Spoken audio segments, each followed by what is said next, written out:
Hey everyone, Richard Metal Fan here, bringing you guys a brand new 2025 album review.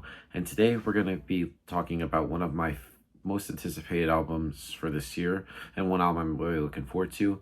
And as you can see below the title, today we're going to be talking about the new album from Lorna entitled I Feel the Everblack Festering Within Me, which is out now through Century Media Records.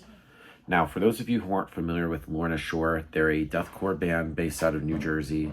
These guys have been around since 2009. And for me, Lorna initially, I just kind of wrote them off for a while because I thought they were just like just a typical deathcore band and stuff.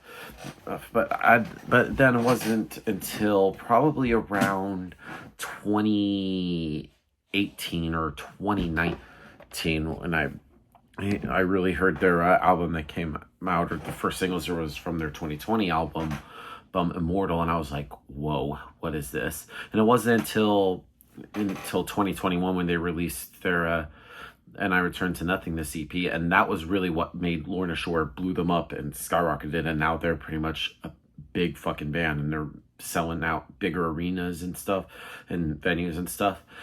And even with this, of course, this album is the follow-up to their previous album, Pain Remains, which came out in 2022, which was a really great album, probably the best Lorna album to date. But with this album, I Feel the Everblack Festering Within Me, does it live up or exceed what Pain Remains has? I definitely think it has. I think this record is just great. It assaults you with some really great landscape. Like the whole vibe just gives off like darkness and melody and even terror, but retains like a very human kind of like core beneath everything. The production on this album is great. Like the production, everything is where it needs to be. I think the musicianship and the instruments are pretty much fit within like the context of the songs. And let's just talk about like the vocals from Will Ramos. In my opinion, I think this dude, I don't know how he does it. When I first heard that breakdown into the Hellfire, I was like, this dude is not human. I think Will Ramos, in my opinion, is one of the best vocalists I've heard yet. It's just, I don't even know how he does it. And then the guitar work on this album is tight from Adam D'Amico and Andrew O'Connor. I think Adam comes up with some really sick riffs and leads, and of course Andrew sort of backs it up with his guitar playing, and both of them have some really great riffs on this album. The bass on this album is pretty audible from Mike Yeager. I think the bass really has a great foundation, and the drumming, in my opinion, I think Austin Archie is one of the best drummers going right now. Just the drumming that he does on this is just sick, with the blast beats and the fills that he does. It's just insane. So without further ado, let's dive into this album track by track. Now, starting things off is Prison of Flesh, which right from the get-go, you go right into sort of like an environment that just feels otherworldly. Like, I feel like it's opens like some like epic, like some really great orchestral swells and everything, and it has kind of like a very cinematic kind of vibe, like a burning city and just everything. And then it just goes into an onslaught of blast beats, growls, and then guitars. And I feel like this, in my opinion, is Lorna at their most technical and violent. And even in their chaos, I feel like the structures and the melody emerge right here. And I think this song right here is a great statement for this album. I just feel like it just obliterates any expectations that a lot of people have. And then we get into the next song, Oblivion. Now, which I believe was the first single released for this album, which is 8 minutes long. And I feel like this demonstrates Lorna evolving. The guitar work on here is great. Some really sweet picked leads throughout, and each note is just precise. And then there's like a slow synth section unfolds, so it has kind of like an eerie kind of haunting tone, and that kind of whole thing just feels gimmicky. But here I feel like it's just a moment of mesmerizing tension, and I feel like this song moves effortlessly between the aggression and sort of like the atmospheric, and I just love how Lorna definitely has a perfect balance between those two. Next song on here is In Darkness. Now, this pretty much takes the whole kind of like cinematic like thing to an even greater scale. It opens with a sick choir here, and then it's just then it goes right into just technical guitars, punishing drummings, and Will's vocal assault right here. And I just think there's, even with all like the sick technical stuff, and there's really great melodic guitar leads that flourish throughout the chaos, which proves that Lorna Shore can craft a beauty within like a destruction.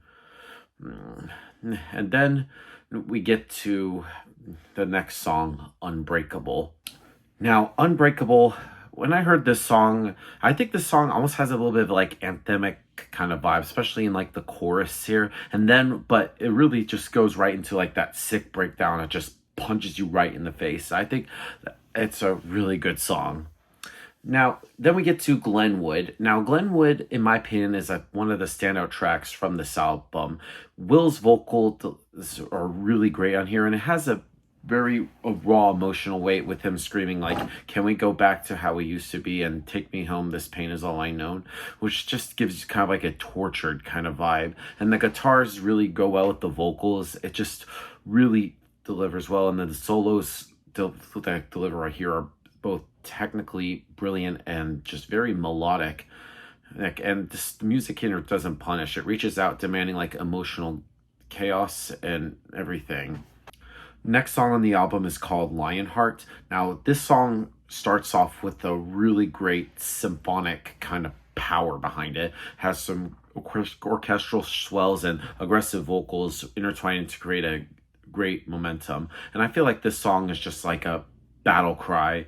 Very cinematic, and the guitars and drums really lock in well with the symphonic elements that lift it up. And then we get to Death Can Take Me. Now, this is one of the album's most violent tracks on here. It rips the listener with the sick blast beats, and then the vocals and the screams are just insane. And especially once we get to that final breakdown, his slow down, it just intensifies the strong's destructive energy. It measures brutality into something very ritualistic. And this track pretty much shows how Lorna Shore has evolved extreme metal into a living, breathing force. War Machine, this is pretty much one of the shorter songs on the album, as it's just under 5 minutes, but I feel like this song is just no less devastating. It opens with a menacing kind of riff. It's just sharp, electronic, and tense before just going into a sonic force. And the guitars crash through, and Will's vocals just slice through right in here. And it's just like this song is just a really great cinematic kind of spectacle. It's just short to the point, but very memorable, with like the tight force bursts without just losing the momentum or the impact behind it. Next up is A Nameless Hymn. Now, when I heard this song does that kind of like symphonic kind of black metal feel. I would describe it almost a little bit, reminds me a bit of like Dimmu Borgir's Progenies of the Great Apocalypse. I feel like the orchestral elements are really grandiose, have the symphonic black metal in there layered with the guitars and drums that maintain sort of the deathcore intensity without the compromise. And the tracks, especially the structure of the song, is really great. It pretty much has some dark eulogy, the vocals, and very guttural and shrieked, and with the orchestration, which creates just a dread right in here. And it's just a rare combination that few bands attempt successfully, but Lorna Shore really executed with precision. And then we close things out with Forevermore, which I think is a great way to end this album.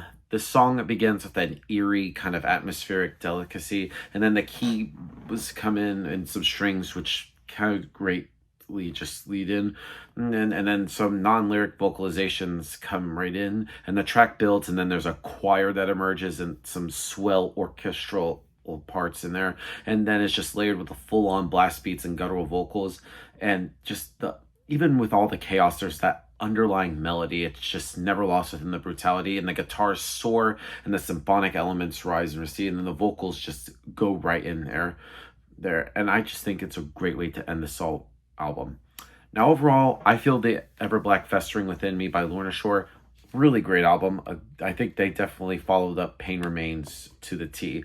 So if I had to give this album a score, I'm going to give the new Lorna Shore album a solid 9.5 out of 10. So that's my review of the album, guys. Let me know in the comments what you guys think about it, and I'll see you all in the next video. And as always, keep it metal.